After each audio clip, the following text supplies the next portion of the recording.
अरे देखो वो कौन कूद रहा है। अरे अरे अरे रुको, नदी में मत कूदना, भयानक तूफानी बाढ़ चली है।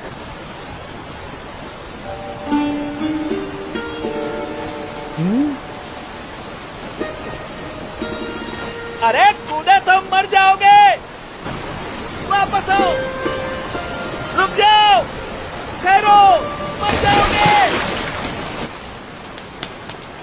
कहाँ गया? लगता है पानी के भंवरों ने उसे खींच लिया, डुबो दिया। इतनी भयानक बाढ़, उसका जीवित रहना असंभव। मर गया बेचारा। कहाँ गया वो बच्चा? कहीं नजर नहीं आ रहा। राम राम।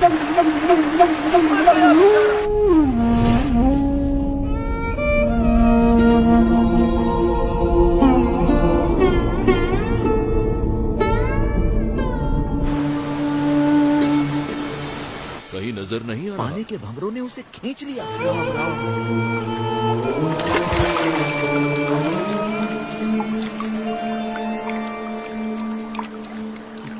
बाढ़ में उसका जीवित रहना असंभव है। बेचारा। अरे नहीं कौन होगा ये कैसे बच गया? अरे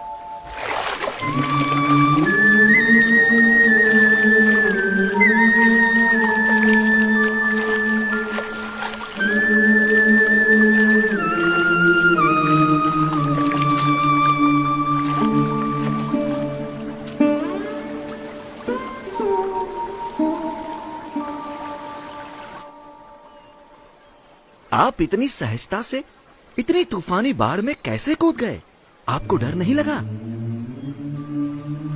भीतर की शांति ऊपर के तूफानों को भी शांत कर देती है। ऊपर के तूफानों से डरोगे तो भीतर की शांति कैसे पाओगे?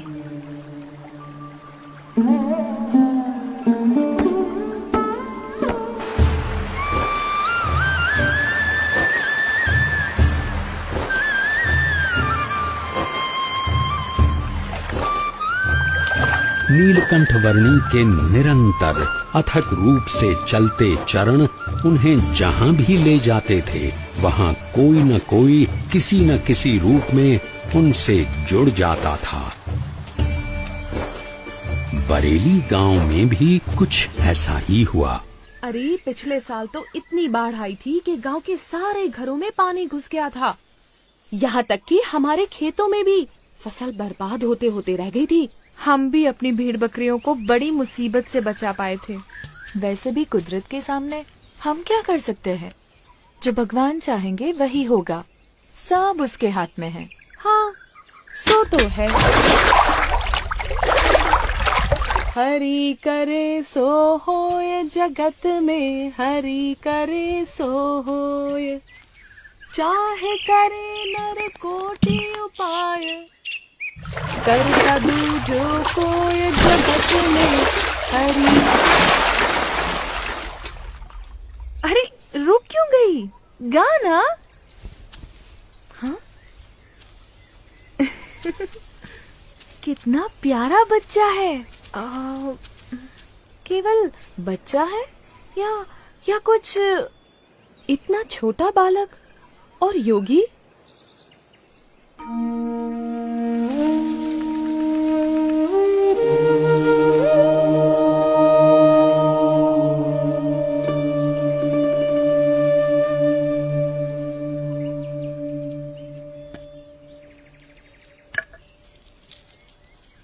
बेटा, तुम कौन हो?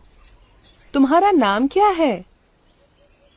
यूं तो सारे नाम मेरे ही हैं, पर आप चाहें तो मुझे नीलकंठ बुला सकते हैं। नीलकंठ?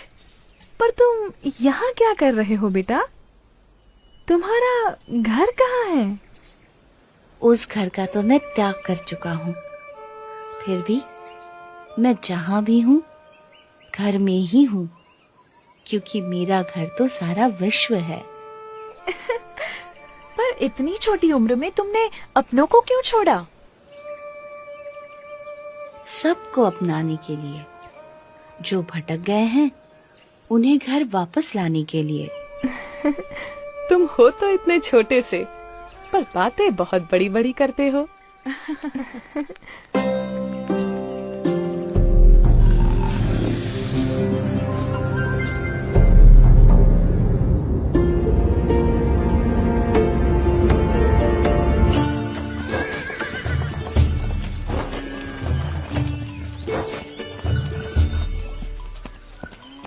भैया, यहाँ आसपास में कोई जगह है जहाँ नारद जी ने तपश्चर्या की थी?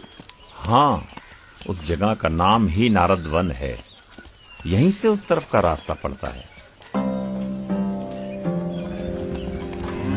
अरे वो बच्चा अकेला जा रहा।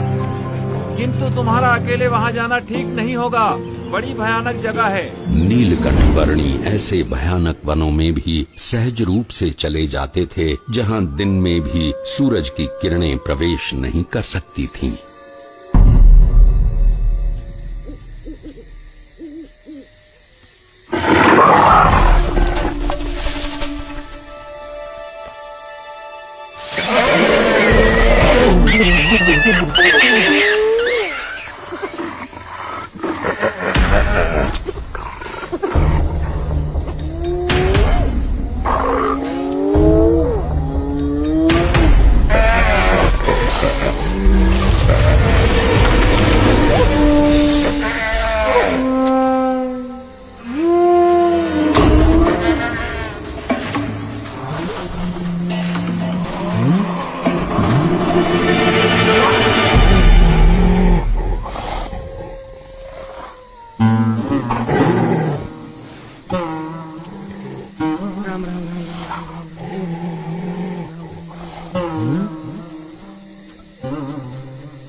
सुबह हो या शाम, दिन हो या रात, ऐसे अनेक बीहड़ वनों को पार करते हुए, कईयों को अपने स्वरूप की स्मृतियां देते हुए, कुछ दिनों की यात्रा के बाद नीलकंठ वर्णी नारद वन आ पहुंचे।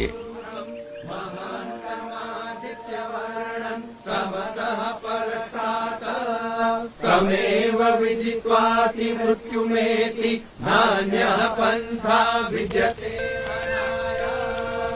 पुरुष एवेदगुम्।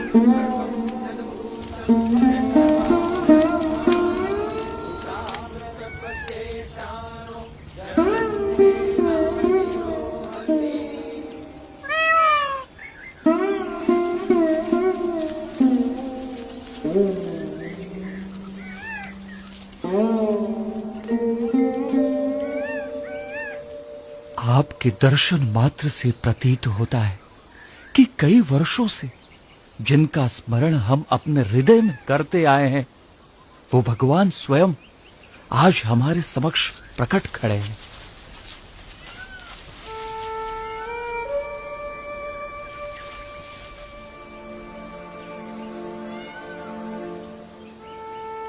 आप सबने परमात्मा की प्राप्ति का जो मार्ग चुना है, उसी में मनुष्य जीवन की सार्थकता है।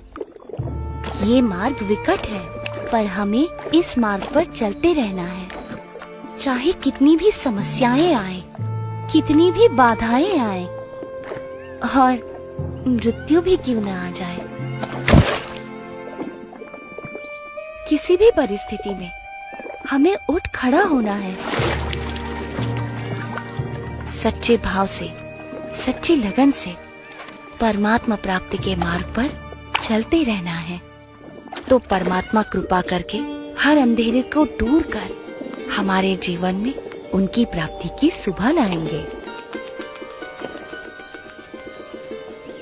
नीलकंठ वर्णी की कल्याण यात्रा में कई ऐसे लोग थे जिन्होंने उनकी सेवा का अवसर जाने न दिया। ये भी ग्रहण की। चाहे वो कोई सामान्य भाविक जन हो या फिर स्वयं गंगा जी भी क्यों न हो।